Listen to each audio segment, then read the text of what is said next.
Ini meningkatkan keterampilan Anda dalam berburu. Atau bagaimana sih cara memilih teleskop yang tepat yang dapat meningkatkan akurasi senapan Anda?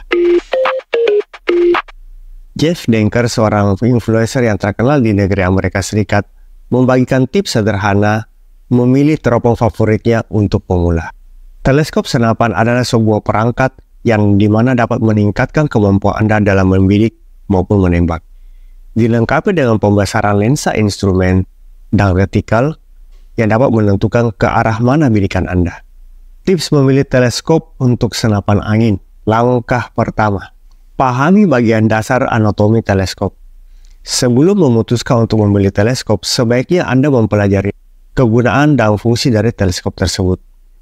Karena pada bagian tersebut akan menciptakan parameter optik yang berbeda yang dapat mempengaruhi keakuratan membidik. Lensa objektif. Lensa yang berada di bagian depan teleskop. Lensa ini berfungsi untuk membantu mengirimkan cahaya kembali ke lensa mata kita. Semakin besar diameter lensa tersebut, maka akan semakin banyak cahaya yang dipantulkan masuk ke mata kita. Adjustment parallax.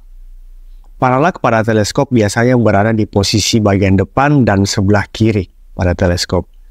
Dengan adanya adjustment pada parallax ini, berguna untuk mengubah lensa objektif yang dapat disesuaikan untuk mengoreksi kesalahan pada parallax. Objective belt adalah area tempat lensa objektif ditempatkan.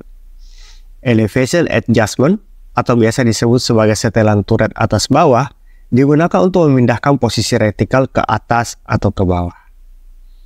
Wind edge adjustment, atau biasa disebut sebagai setelan turret kiri dan kanan, digunakan untuk mengatur posisi retikal ke kiri atau ke kanan. Power ring, atau biasa disebut sebagai magnification atau zoom, ini berfungsi untuk mengubah variabel pembesaran yang sesuai dengan keinginan kita. Berikutnya ada eyeball. Eyeball adalah area luas di bagian belakang teleskop yang berfungsi untuk menampung lensa mata. Ocular lens, tempat lensa mata berada. Ocular lens ini dapat disesuaikan untuk fokus retikal yang lebih tajam. Dan yang terakhir adalah eye relief, adalah jarak pandang optimal dari mata Anda ke lensa yang terdekat dengan mata. Nah, gimana? Sudah tahu kan ya anatomi dari teleskop itu sendiri? Nah, sekarang kita masuk kepada langkah kedua ya, menentukan fitur apa sih yang sebenarnya kita perlukan dalam sebuah teleskop. Tentunya kita harus menentukan dahulu teleskop apa sih yang sebenarnya kita butuhkan. Apakah teleskop untuk berburu atau teleskop hanya untuk menembak sasaran saja. Setiap desain dari teleskop memiliki parameter optik yang berbeda dan dapat mempengaruhi kinerjanya. Parameter ini termasuk pembesaran optik, retikal, turret, anti getar, jenis lensa, dan lain-lain. Memilih teleskop dengan fitur maupun parameter yang Anda perlukan mungkin akan sedikit membingungkan. Berikut kami bantu Anda memudahkan cara memilih teleskop. Yang pertama adalah parameter atau variable zoom. Variable zoom adalah seberapa dekat Anda dapat melihat target dengan mata telanjang Anda. Apakah Anda memerlukan pembesaran tetap atau fixed zoom, ataupun variable zoom tergantung dari referensi Anda. Pembesaran tetap atau fixed zoom sangat bagus untuk pemburu pemula atau pemburu yang ingin menembak dengan jarak yang dekat. Pembesaran variabel atau variable zoom sangat cocok untuk pemburu profesional ataupun yang lebih berpengalaman yang tidak masalah dengan mengeluarkan uang yang lebih banyak untuk mendapatkan cakupannya. Para pemburu juga dapat memegang kendali penuh atas teleskopnya dan untuk menentukan pembesaran yang mana yang mereka inginkan. Untuk lebih lengkapnya, dapat lihat di link sebelah sini ya. Rentang pembesaran adalah seberapa dekat teleskop Anda dengan target. Tentu saja jarak yang berbeda memerlukan pembesaran yang berbeda juga. Menurut Christopher Graham, pemburu profesional, rentang jarak pembesaran terbagi atas 3. Yang pertama, pembesaran 1 kali sampai 4 kali, yaitu jarak pandang kurang dari 90 meter. Pembesaran 5 sampai 8 kali, jarak pandang kurang dari 180 meter. Pembesaran 9 kali sampai 12 kali ataupun lebih, maka jarak pandangnya akan lebih dari 180 meter. Itu tadi pembesaran ya teman-teman. Nah, sekarang kita masuk kepada fitur-fitur yang lain, seperti lock turret.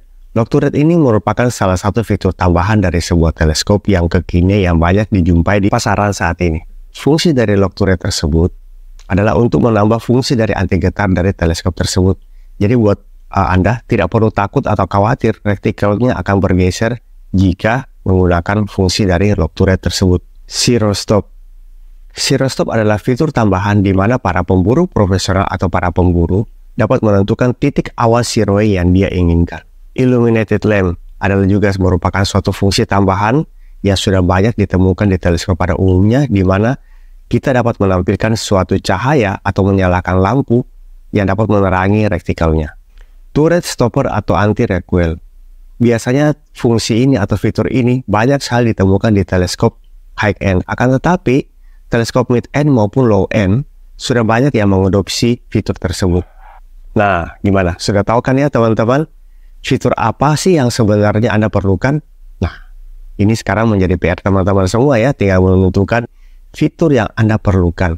Yang ketiga, atau yang terakhir ya, adalah menentukan budget Anda sendiri. Seringkali kami bertemu dengan konsumen yang datang ke tempat kami untuk berbelanja. Mereka mengatakan bahwa jumlah skop yang mereka miliki lebih banyak daripada unit senapan mereka. Harga teleskop yang mereka miliki pun memiliki rentang yang berbeda-beda, mulai dari ratusan hingga sampai jutaan rupiah. Terlepas dari berbagai hal yang teman-teman dengarkan, beberapa teman-teman bediler memiliki lebih banyak skop daripada yang mereka butuhkan. Seorang penembak yang kompetitif, mereka tidak mencari fitur pada sebuah skop tersebut. Satu hal yang penting menurut saya, carilah skop yang benar-benar Anda perlukan, bukan yang Anda inginkan. Sebab yang Anda inginkan belum tentu yang Anda perlukan. Karena setiap mata orang berbeda-beda. Tentunya kebutuhannya juga berbeda-beda ya. Rentang teleskop pun bermacam-macam, mulai dari 200 ribuan sampai 5 jutaan atau bahkan lebih. Meskipun tidak ada rumus yang pasti, ingat akan dua hal ini ya. Yang pertama, selalu berpegang teguh dengan anggaran yang nyaman di kantong. Harga ini bergantung dari variasi, merek, dan harga pada teleskop itu sendiri. Tentunya semakin tinggi spesifikasinya, harganya pun akan semakin mahal ya. Namun harus diingat bahwa tidak perlu memilih spesifikasi yang terlalu tinggi. Karena membayar untuk lebih banyak fitur hanya akan membuang uang Anda, karena Anda tidak dapat menggunakannya. Yang kedua, jangan mudah terpengaruh dengan para influencer. Loh, kok begitu? Jangan mudah terpengaruh dengan influencer yang mengatakan bahwa produk A bagus, produk B bagus. Yang paling benar yang harus Anda lakukan adalah melihat dan memegang serta merasakan fitur dari teleskop itu sendiri secara langsung.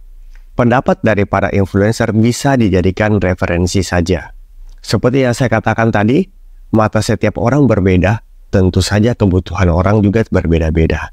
Sama seperti senapan, mata senapan adalah teropong itu sendiri. Oke, gimana teman-teman? Sudah tahu kan cara memilih teleskop yang baik dan benar? Jangan sampai salah pilih ya. Demikian video kali ini. Sampai jumpa di video selanjutnya. Bye.